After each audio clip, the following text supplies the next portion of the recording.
Beginilah aksi dua pelaku pengancaman pedagang buah nanas dengan senjata tajam jenis pedang di Jalan Raya Mustika Sari, Kecamatan Mustika Jaya, Kota Bekasi, terekam CCTV. Tak berselang lama, kedua pelaku berinisial TY 31 tahun dan DBR 33 tahun dibekuk polisi usai kabur ke wilayah Kabupaten Bogor. Korban saat itu sedang dagang didatangi dua pelaku menggunakan sepeda motor dan meminta sekantong plastik buah nanas secara gratis untuk anggota ormas. Pedagang menolak hingga membuat pelaku kesal dan cekcok mulut hingga pelaku pergi.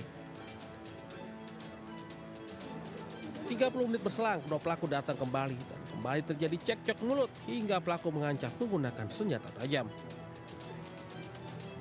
Saya tersinggung dengan penolakan tersebut dengan alasan, loh ini kan cuma buah nanas saja, kenapa tidak diberikan? Kemudian setelah sempat cekcok mulut, pelaku pergi. Kemudian pelaku atas nama TY itu kembali lagi bersama rekannya yang bernama DBR. Guna mempertanggungjawabkan perbuatannya, kedua pelaku dijerat pasal 335 KUHP, ancaman maksimal 10 tahun pidana penjara.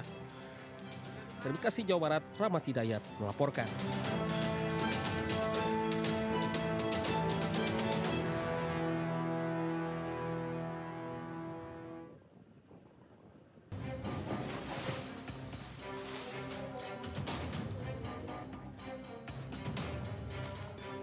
Sebanyak 10 koper dan 6 box berisi lebih dari 700.000 ekor benih lobster disita petugas.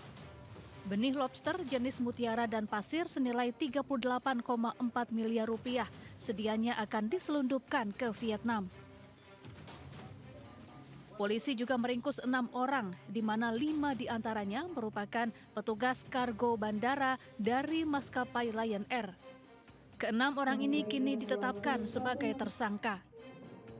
Para tersangka ini saling berkaitan dengan kasus yang pernah diungkap sebelumnya dan telah 2 kali melakukan pengiriman. Adapun modus yang dilakukan dengan menyamarkan benih lobster dalam koper yang dikirim melalui kargo menggunakan box besar. Beberapa tersangka lalu meloloskan pemeriksaan dengan mesin X-ray di kargo bandara. Pelaku mengaku dibayar 1 hingga 11 juta rupiah per orang. Berisi benih lobster kemudian dimasukkan ke dalam peti-peti, tujuannya adalah untuk menyamarkan pada saat melintas dari X-ray atau juga untuk mengelabui petugas-petugas ataupun untuk pelaku-pelaku oknum-oknum ini untuk menyamarkan kepada teman-temannya. Dan ternyata memang ada oknum-oknum afsek perusahaan yang terlibat di dalam jaringan ini. Polisi kini masih memburu 7 tersangka lain yang melarikan diri. Akibat perbuatannya, para pelaku terancam hukuman 6 tahun penjara. Dari Tangerang, Banten, Hasnugara, iNews melaporkan. Sembunyikan di mana lakiku? Gak ada dia di sini. Udah kau sembunyikan lakiku ya? Gak ada dia. Mana lakiku? Gak ada. Inilah video amatir saat seorang wanita didampingi anggota Propam Polres Tanjung Balai mendatangi sebuah rumah yang diduga rumah selingkuhan suaminya. Buka ini. Buka aku bilang. Bang, buka. Awalnya wanita penghuni rumah membantah, namun setelah seluruh kamar digeledah, oknum polisi tersebut didapati sedang bersembunyi dan hanya bisa pasrah digelandang ke Polres Tanjung Balai. Ini dia, Pak. Pak, ini dia. Ini dia. Nih. Atas temuan ini, istri sah oknum polisi berpangkat brigadir tersebut melaporkan secara resmi ke Propam Polres Tanjung Balai. Sang istri melaporkan suaminya atas tuduhan perzinahan lantaran dirinya masih terikat pernikahan yang sah. 2 hari nggak pulang ke rumah dengan alasan piket. Katanya pada jam 5 hari Selasa 22 Juli klien kami mendapati kabar bahwasanya dia menginap di salah satu rumah perempuan, yaitu selingkuhannya yang bernama inisial I. Istri sah berharap agar suaminya bisa diproses hukum sesuai perbuatannya. Namun hingga kini belum ada pernyataan resmi dari Polres Tanjung Balai terkait laporan dugaan perselingkuhan salah satu anggotanya itu. Dari Tanjung Balai, Sumatera Utara, Ulil Amri, iNews melaporkan.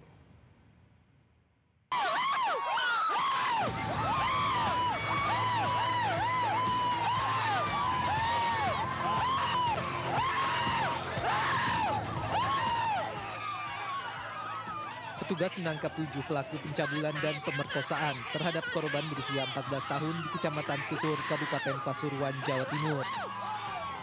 Kendaraan patroli milik Polsek setempat sempat ditendangi warga yang geram dengan ulah pelaku hingga evakuasi berjalan dramatis. Beruntung emosi warga bisa dihalangi petugas dan Komisi Perlindungan Anak Indonesia Kabupaten Pasuruan. Dari 7 pelaku, 1 diantaranya merupakan ayah kandung korban berinisial ST. Diketahui korban dicabuli kawanan pelaku sejak tahun 2024 lalu secara bergantian dengan sembunyi-sembunyi baik di rumah korban dan di ladang. Modus para pelaku melampiaskan nafsu bejatnya dengan cara memujuk rayu, memberi imbalan uang serta pengancaman kepada korban. Ini jadi ada berbagai macam karena tersangkanya banyak ya. Ada yang melakukan ancaman, ada yang korban mendatangi tersangka juga seperti itu dan memberikan imbalan modusnya. Dari hasil pemeriksaan diketahui dari 7 pelaku, 5 orang melakukan persetubuhan dan 2 orang melakukan pencabulan. Para pelaku dijerat pasal persetubuhan dan pencabulan dengan ancaman hukuman 15 tahun penjara.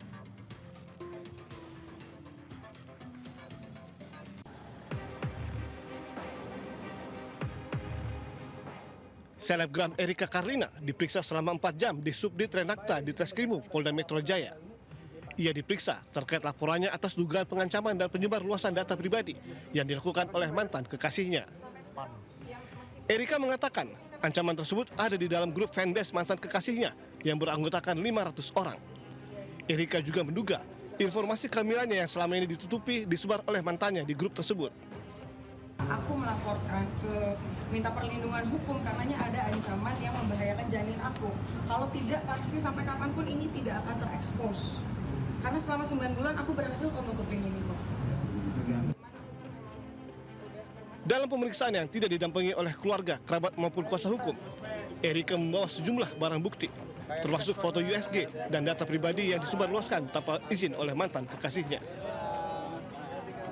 Ia berharap laporannya bisa ditindaklanjuti polisi demi keamanan dirinya. Dari Jakarta, Rizky Falufi, iNews melaporkan.